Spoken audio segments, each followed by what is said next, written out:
बिस्मिल्लाहिर्रहमानिर्रहीम। अस्सलाम वालेकुम। हम सैयद तारिक शहर इलाहाबाद से आप देख रहे हैं यूट्यूब चैनल दिस्ट्री का प्रोग्राम मेरी आवाज़ सुनो।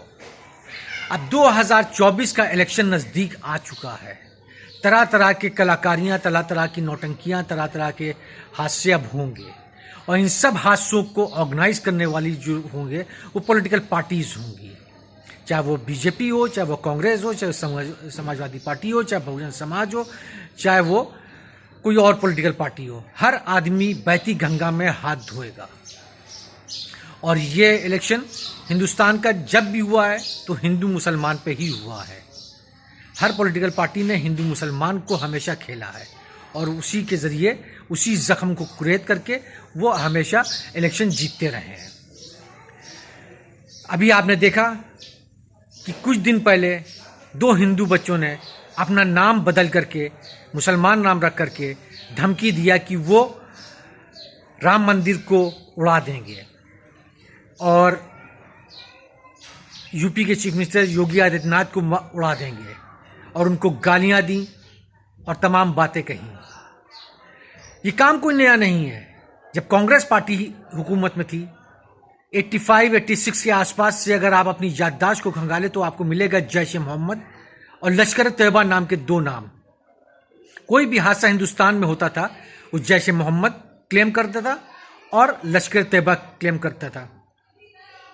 ये दोनों ऑर्गेनाइजेशन कौन थे, किसने बनाए थे, किसने एस्टेब्लिश किए थे, कहाँ से मेल आ जाती थी, किस तरह से मेल आ जाती थी और इन मेल के आधार पे बेगुनाह मुसलमानों को पकड़ा जाता था और जेल में डाल देती थी कांग्रेस पार्टी।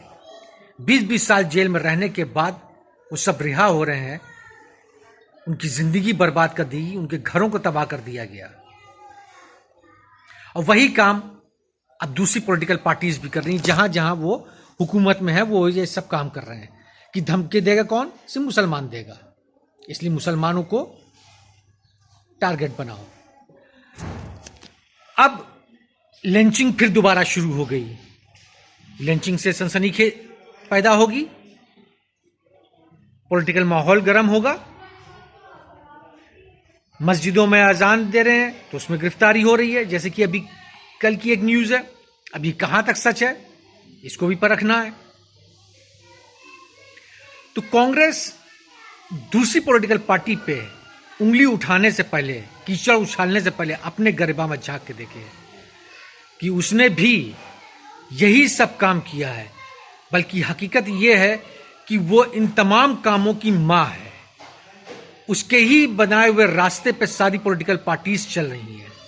बीजेपी कोई नई चीज नहीं है, ये कांग्रेस की भांजी है, बहन की बेटी। और कांग्रेस की बहन कौन है? जनसंघ, जिसका नया नाम आरएसएस है, उसकी बेटी है। अब किस ऑर्गेनाइजेशन ने ये काम किया है? अब हर आदमी इसका फायदा उठाना चाहेगा, हर आदमी कहानी बना रहा है मगर हकीकत को बयान नहीं कर रहा। तो जितनी भी पॉलिटिकल पार्टीज हैं सब ने ये काम किया है, सिर्फ मुसलमानों को यूज किया है, मुसलमानों को टेरराइज किया है, मुसलमानों को परेशान किया है, सिर्फ पॉलिटिकल मफाद के लिए।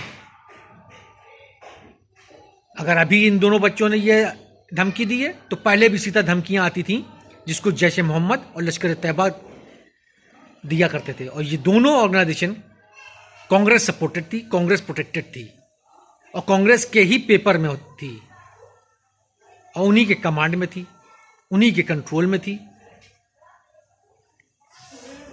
तो मुसलमानों को ध्यान देना चाहिए, इस तरह की अफवाहों के ऊपर ध्यान ही नहीं देना चाहिए। हाँ, अवॉइड करना चाहिए इस वक्त, क्योंकि अब पीक टाइम है इलेक्शन का। अब मुसलमानों के साथ हादसे बढ़ेंगे, तो इस चीज को दिमाग में रखना जरूरी है। डरना नहीं है, डरिए आप अल्लाह से, दुनिया से नहीं। आपकी जिंदगी मौत अल्लाह के हाथ में है। जैसे लिखी होगी आपकी जिंदगी मौत अल्लाह ताला वैसे ही आपको हासिल होगी। अब अगर आप सोचें घर में बैठे रहेंगे महफूज हैं, तो नहीं, ऊपर वाले से डरिए और आराम से जिंदगी बसर करिए। शुक्रिया।